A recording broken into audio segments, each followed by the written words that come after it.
Alrighty, so we have Miss Victoria, the podcast producer here. Hi, friend. Girl. So we are going to be talking about everything podcasting. And guys, I'm so excited to have this conversation today because it's like my partner in crime right here. Like we've done a lot of projects together. And yeah, she's just a wealth of knowledge. So let's get started. Could you introduce yourself and basically how did you get started with becoming a podcast producer? Yes. So, hey everyone, I'm so honored to be here. Thank you so much for inviting me. A little bit about me. I am a podcast producer, so I help women in business to be able to sell their services through podcasting. I am on a mission to solve the content problem. So for everyone who's overwhelmed with content and feels like it's just way too much to keep up with, I have found that podcasting is a solution. And so I like to help women to be able to market their business with ease using podcasting. And then I guess you asked about how I got started with that. Yeah, how did you get started? Yes. So 4 years ago, I was really on a journey. Post grad, I was a couple of years out and I was trying to figure out my life, right? What's the next step? They give you a piece of paper and they say, now you are responsible for your life. Yeah, that's about right. It was so overwhelming. And there were so many emotions that I wasn't prepared for, right? The grief of who I was post grad, who I was going into college and just finding my identity, returning home. And so I felt very lost and lonely. And for me, I was like, I feel like there's other people that feel this way. And so I started my podcast as a way to share my story and shine the light on the fact that having the blues post grad is normal. And so I wanted to normalize the fact that many of us are figuring it out and we don't all know what our next steps are. And so that's how I started my own podcast. And then now, fast forward, I found that journey was so healing and therapeutic for me. I'm like, I feel like there are other women who have amazing stories to tell that the world needs to hear, and that if someone else heard it, it could liberate them. And that's kind of what got me into helping other people own their voice through podcasting. That is amazing. All right, so could you walk us through the basic steps of starting a podcast? Ooh, yes. Okay, so the first thing is really figuring out what is it that you want to talk about. And for me, when I work with clients, it starts with their GPS. So the GPS, I love that visual image because one, whenever we end up getting distracted or any detours, we can reroute ourselves using this GPS. It helps us stay focused. So the first thing is identifying your goal. Like, why is it that you want to start a podcast? What's the impact that you hope to have as a result of sharing your message? And then getting really clear on the purpose, right? And so the purpose is, once this message is out here, what do I want the result to be in the lives of my listeners? Because when you share your story and use your voice, you inevitably liberate and impact and influence other people. And so that's a really great responsibility. And so we want to take care with that process. And then figuring out your people. So who is it that you want to impact with your message? And then figuring out your strategy in terms of how are you getting the word out there with your podcast content. So that's the starting point that I take a lot of clients down, because clarity is everything, especially in this game where consistency is key. Alrighty, and like with your podcast, what equipment did you use to get started? And then like what type of equipment do you recommend your clients use to get started? Okay, so I literally started with my iPhone. And Nice. I like saying that and sharing it because a lot of times where I see people getting stuck and not starting is they're like, well, I'm waiting until I get the fancy setup, because we're comparing our chapter 1 to someone else's chapter 30. You know, we're seeing the studios, the lights, camera, action, and it's like, well, I guess I need that in order to get started. And absolutely not.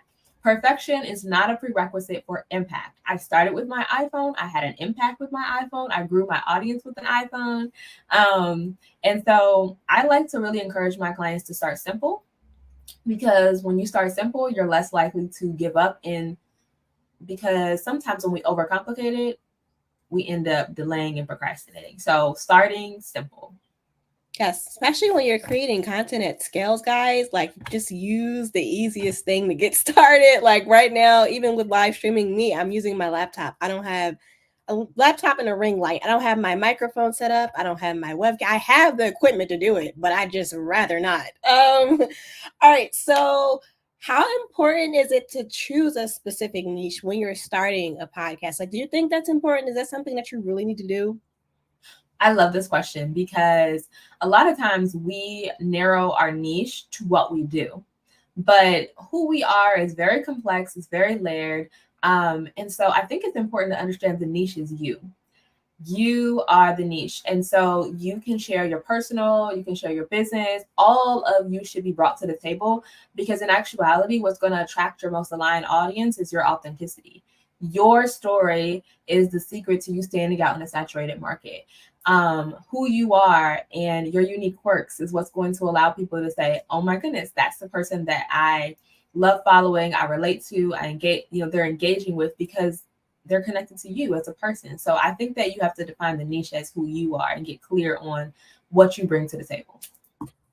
Yeah. And could you sort of going through like scripting and outlining a podcast? Guys, you're going to get a whole master class today, okay? Yes. Okay. So a couple of years ago, I created this guide around figuring out your creative flow. Because oftentimes what happens is we end up trying to emulate what other people do. And then we end up frustrated, we end up procrastinating because we're out of alignment. And so your purpose was divinely designed for you and who you are as a person. It's like unique as a thumbprint, right? And so you have to figure out what works for you. So I find that some clients, they are really good at being spontaneous. I love being spontaneous. Okay, I will grab a phone and go live in a hot minute, no preparation, no notes, because that's me. I'm spontaneous. I'll get an idea and I just run with it. And so it would actually delay me to have to sit down and create an outline. And so if you're spontaneous, then being able to go with your natural flow when you feel inspired and just running with that natural energy. If you're someone who feels like you just want to be able to have a roadmap to where you need to go, then maybe just giving yourself bullet points and outlines. If you're someone where you're like, okay, I need the crutch, I need the safety of having a word for word script, then I would say leverage the script, but then utilize tools like a teleprompter so that way you can, look at the camera directly. You're not looking down at your notes and you still get that natural engaged energy without, feeling like people can see the notes and now it's awkward or you're not making eye contact. And then that's additional edits. So figuring out your flow is super key when it comes to figuring out what scripting looks like for you. Yeah, I mean, when I first met Victoria and I just saw the way she did things, I honestly, as a person who likes to plan everything, I was in awe, and I was also like baffled. I was like, how did she do that? Like, I still ask myself that question. I'm like, and guys, she's over there killing it on Instagram, posting I don't even know how many times a day, like, and it's all spontaneous, like it's not planned, like you said, and I think that's like really cool. I appreciate you saying that. Like, that means a lot. I will say there's a shadow side to every strength. And so I want to be real with that because the reality is while I'm really good at being spontaneous, I can't go back and structure myself afterwards. Meaning an example of that is once I go live, I can't really go back and remember what I said word for word and then create a caption. So there's a shadow side to every strength. And so that's why it's important to know your flow, know your gifts, and know the gaps, because then you can leverage tools and technology to fill in those gaps. So I'll use like AI tools in order to like just upload my videos and get the transcript and have things like ChatGPT create that outline so they can structure it and I can stay in my zone of genius. So that's the beauty of being able to figure out your flow. So what is some of your favorite AI tools to help you with podcasting? I love this question. Okay, because one, I'm a tech girly. Okay, so I am still, even though I have like a whole business, y'all, I still got that corporate job. So over there, that's where the tech stuff happens. So for me, when it comes to podcasting on my end, something that I utilize is a tool called Capwing. So Kapwing. And this is how I'm able to repurpose the podcast episodes and literally leverage them as a content bank. So one of the reasons why I prefer podcasting as my priority marketing platform for my clients is because it allows them to be able to be highly visible without the overwhelm. Because you take that one podcast episode and that can literally become 12 reels, which is enough for 3 times a week for 1 month, right? You can take that and then turn it into clips for Facebook and YouTube shorts and all the things. And then you can take the transcript from that same tool I mentioned and put it into ChatGPT and say, turn this into blog posts, turn this into emails. And so now it's your words, it's your messaging, but it just has multiple formats. So this is how you're able to save your time, your energy, because that's precious. All right, so we have a question here from the audience. What would you recommend someone do as their first step to start their podcast? So what's the first step? Yes, I love this. First, something we mentioned earlier, which is discover your GPS. So you want to be clear on what's your goal for getting started, because the truth of the matter is you're going to have a lot of opportunities arise as you grow and figure things out. And so you want to know your why so you're not distracted by all the shiny object syndrome, right? So why do you want to start a podcast? And then you want to be clear on who is it that you want to reach with your message. And then that's where you begin to develop the strategy in terms of what content you should put out. So something that I have my clients do, which saves them a lot of time and energy, is to be able to audit their existing content for what's the most highest performing, because that's what your audience that you currently have already loves. And likely the reason they love it is because it answers something that they're either curious about or confused about, right? And which means, ding, ding, ding, this is what they're searching online for answers to. And so in order for your podcast to be highly searchable, I recommend you answer questions that are already existing in your audience. And you'll find those answers in your analytics. So what's already high performing in terms of your current content. All right. And speaking of promoting, like, how do you recommend people promote their podcast? Like, what type of strategies are there out there to start promoting your podcast and to start like repurposing them? Yes. These are such great questions. Oh my goodness. So one, you need to be able to leverage tools, like I mentioned, the Capwing tool, to be able to just cut it up into your already existing platforms. But here's where a lot of people make a big mistakes, which stunts their growth and leaves them frustrated in the journey of podcasting, is they skipped over the GPS, right? So they're not clear on their goal. And so therefore, all they're doing is copying what they see everyone else doing. But can I tell you this? The S part of that framework is really key, because their strategy is based on their goal. So you have to have your own unique strategy. And so if your goal, for example, is to be able to grow your email list, then when you are posting the videos from your podcast on all of your platforms, you're not telling people, hey, go listen to my podcast. Yeah. No, because your goal is not to grow your podcast listeners. Your podcast is there to help you grow your email list, right? What's your big goal? And so your call to action will be redirecting them to whatever is going to get them on that email list, whatever your lead magnet is or your freebie and things like that. So that's a big thing when it comes to promotion, where a lot of people have a misstep, is they end up copying and pasting everybody else's strategy because they haven't defined their goals. Yeah, I mention this a lot of times with my clients as well, because they're mainly business owners, especially with getting on YouTube.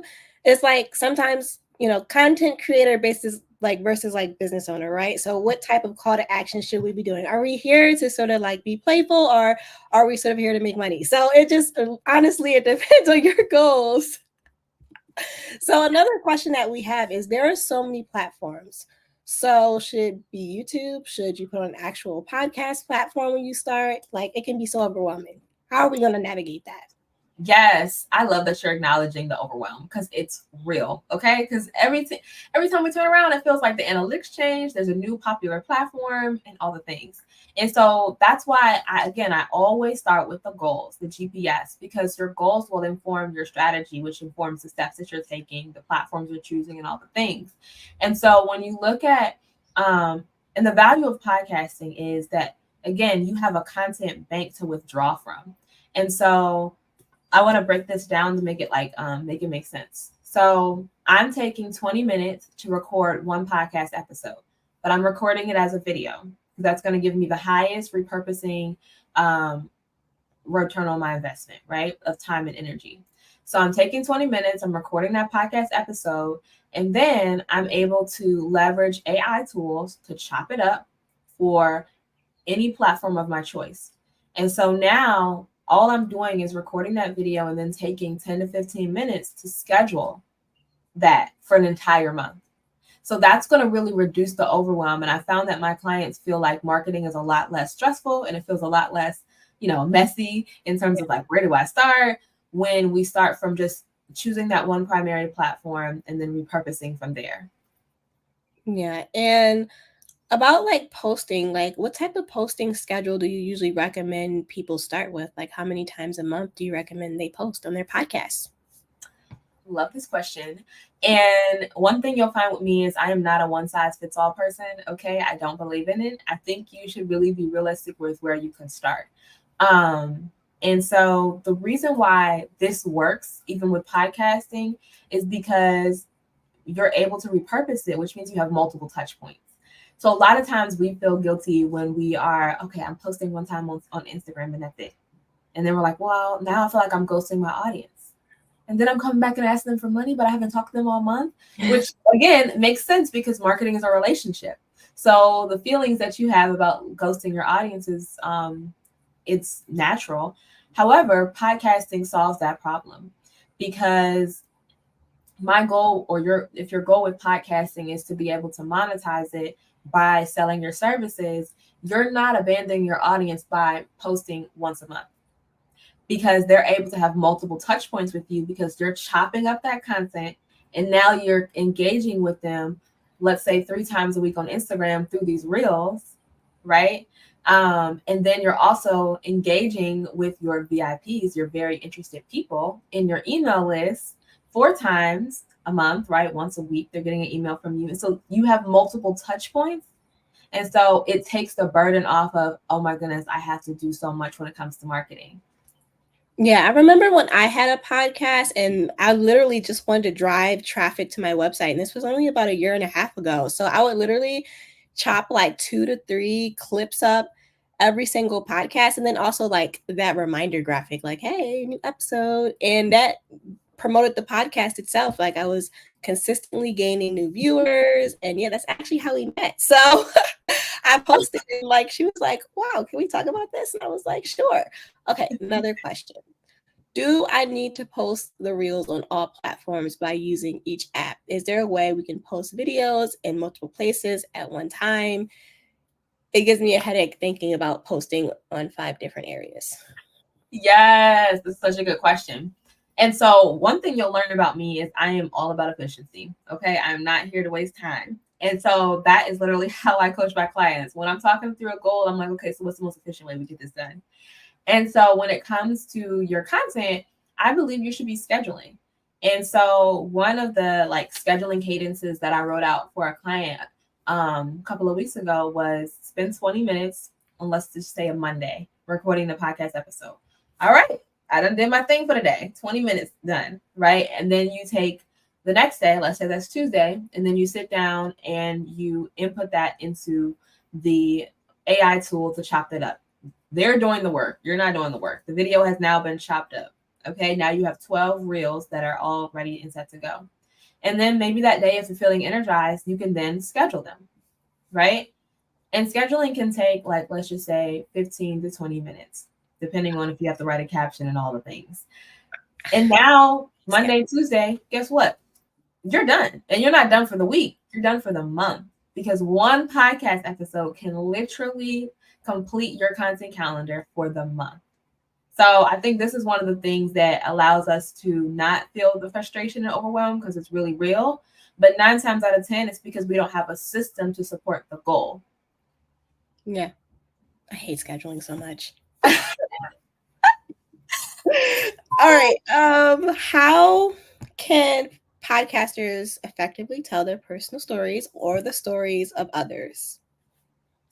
You know, I love this question. I love storytelling. Oh. I know.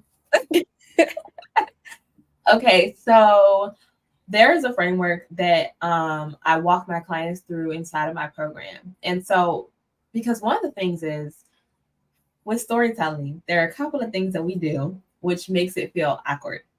right? So if we stay in the struggle place a little bit too long, and that means all we're talking about is what went wrong and how life was hard.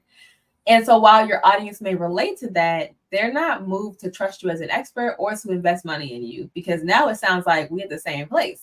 And so you have to talk about the struggle, but in order to relate to where they are now, but you also have to move and transition them to understanding the connection between where you were, what you went through, and what you do now, right? The expertise you currently have. And so this is really important because this gets you out the friend zone. And you know you're in the friend zone when everybody is liking, they're even commenting, and maybe they're even sharing it, but ain't nobody buying. Okay. And so that means you may have to do a little bit more work in terms of the credibility establishment. So your story should talk about the struggle. It should talk about your searching journey. It should talk about, which the searching journey is, what did you try before you figured out what really worked? And the beauty of this and how this helps you to be able to position yourself as an expert and sell with ease is you're handling objections. Because 9 times out of 10, your current audience is thinking about, do I really need to work with her as a coach? Because I could just get this little ebook over, right? And so in your story, you're talking about how you tried this and you tried that. And they're like, oh, that didn't really work for me either. Yeah, okay. And that's why that didn't work. And now, so you're taking them on a journey, right? And then you talk about the shift. So what changed? Oftentimes it's something that changes in our mindset, our momentum, right? We may have decided to take action in a different way, and so that sparks something. Or sometimes it's our money. Okay, financially we got in a different position and then we were able to make a shift.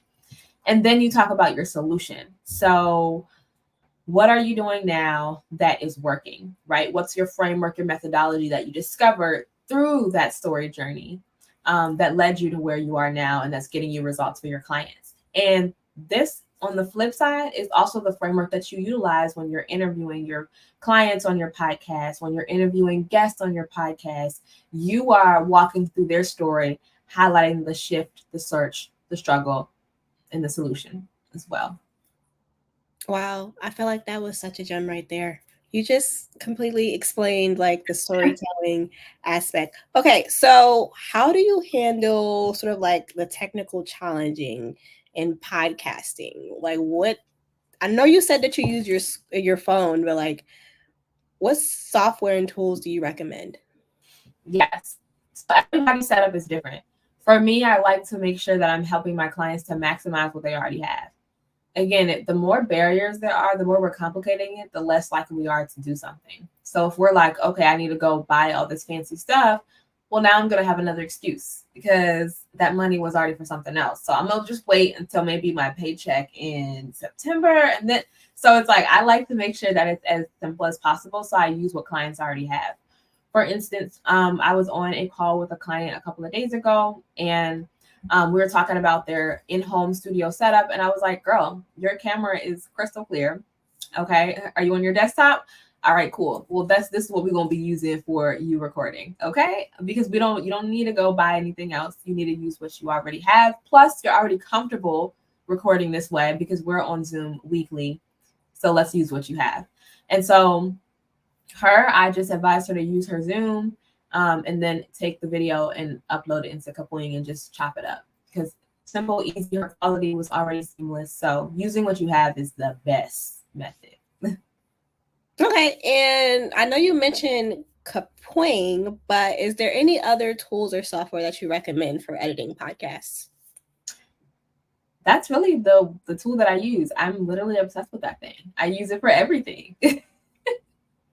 I've actually never heard of Kapwings. I feel like I'm saying it so wrong. So that's You're advanced, okay? It's the editing for people who don't edit, okay? Okay. Yeah, you're advanced. You got degrees behind your name when it comes to editing, okay? All right. So could you share some examples of podcasts that you think are like really well produced or inspiring? Ooh, I was just this is good. I know people's name. I don't necessarily remember the name of their podcast, so I'm gonna say what I remember. Okay. I was just listening to Donnie Wiggins' podcast. Actually, I think I remember the name of hers. Full Transparency. Oh, Very good. like we were talking about this the other day. Love, love, love her podcast, especially the episodes where she's doing live coaching. Those are so good. One, I feel like she's talking to me. And so I'm like, ooh, let me get my life together. Yeah, I think hers is the content is just very, it's full of substance, right? You walk away with a mindset shift and some mini win that allows you to be better positioned. And it's also, in my mind, because I'm over here like, well, let me join her program. Because if I'm getting this level of transformation right now on this podcast, imagine if I could be in her community. And that's what you want to happen. You want to have your content so strategically laid out that people are convincing themselves they need to pay you. That's what's happening every time I tune into her podcast. Yeah. Okay, so in terms of like engagement and sort of like having that feeling that you're talking about, what do you recommend podcasters do to sort of like get their audience engaged and connected to them? That's a really great question. So I think that one, you need to answer questions that people are actually asking. Yeah. Because sometimes we are literally randomly creating content and they're wondering why it's not sticking. And so we have to let the data help us make decisions, which is why I recommend before you get started doing an audit on your current content to see what's performing well. And even if you're not super active on social media, if you've been in business for any number of years, you've probably done like workshops or talks. And so you want to, that all counts as content. Sometimes we think it's just social media. And so auditing all of your content, looking at your client conversations and really seeing like what questions are they asking, what's fuzzy for them. And that's where you start with your content. So if your content becomes engaging and people lean in and they listen when you are actually talking about something that connects to where they are right now. Alrighty, and as a podcast producer, what are some of the main things that you see that, you know, holds people back from actually starting their podcast? Fear. It's fear. I was literally just talking about this yesterday. I was like, you do not need more clarity, because that's what people are always telling me. They're like, well, I'm going to be ready once I get more clarity. And I'm like, girl, you don't need more clarity, okay? Because if you can answer what's my goal, who are the people, what's the purpose, you know what you need. Because at the end of the day, you have to understand where the gap is. So even though sometimes we know what we're supposed to be talking about, we may not know how to structure it or how to get the technology set up. Then cool, that's where you invest. But you're clear on what you need to be doing, what you need to talk about, and what your impact goal is. You just need to figure out the technicalities, which oftentimes, if that's a knowledge gap, then that's going to lead to you making an investment so you can get access to that information. And so I think a lot of times we say that we are unclear when really we lack courage. And so we need to be courageous enough to be able to lean into being on a new platform, trying something new. Because if what's working isn't working, or what we're trying isn't working, then it's time to do something new. Because I don't know about you, but I don't have time to waste when I could be making an impact, because there are lives at stake. For me, I see my business as a purpose, which means that it's called to pour into people, to impact people, transform them, take them to their next chapter that they need to be in order to thrive. And I can't let that be on pause while I'm letting fear stop me. Dang. I'm gonna need to chop these live streams up and like make a compilation or something. Okay, so what advice do you have for someone who feels nervous or unsure about starting their podcast? Yes. Well, one, I would say you have to really understand that perfection is not a prerequisite for impact. And so a lot of times we hold ourselves to an unrealistic standard of, well, I'm going to start once I have everything in order. Life is never all in order. Like, even when you get one part of life in order, then the other part just starts having chaos. And so it's like literally you have to be more committed to the calling than you are how people perceive you. Because what's underneath wanting things perfect is overly focused on other people's perception of us, which we can't control anyway. So it's like we have to be more committed to our calling than we are having people think that we're, think a certain way of us.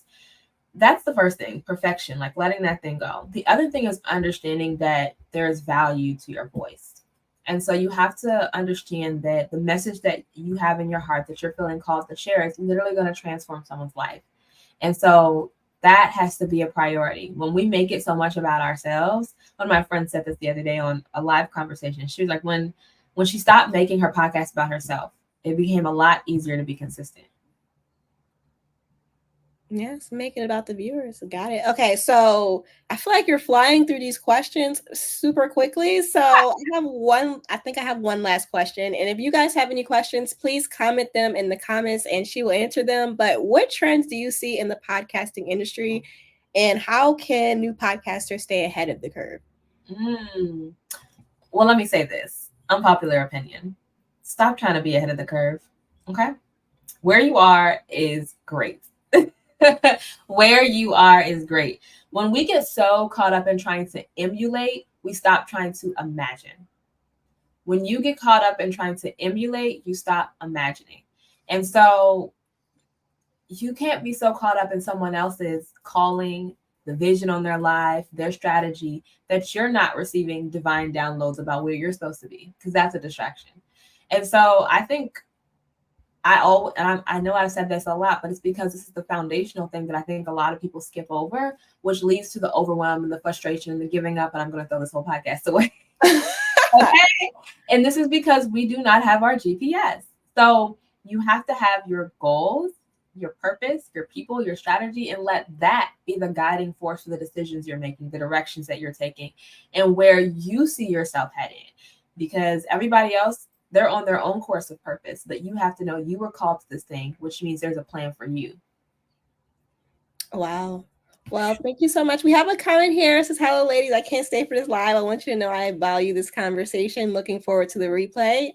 I'm excited for you to see it too. Someone else said, dang. Sorry, guys. So you have a free gift for our audience. What is it? Yes. Now I'm trying to remember what it was. I think it was a planner. Okay, thank you. It's down below in the comments, guys, but she's going to tell you. Yes. So I have designed this planner that walks you through the 7 steps of how to get started with your podcast. And I love this because everything that we talked about today, you get access to. So in terms of how do I audit my content to figure out what's actually performing well, I walk you through that inside of this planner. What am I supposed to talk about? I walk you through how to script out your episodes. And even there's inside of the planner a promotion plan for how do you get the word out about your listener, about the podcast, and get people to listen and pay attention. Choosing the right platform. All of that is answered inside of this guide. And so you can check out the link below in order to get access to this planner.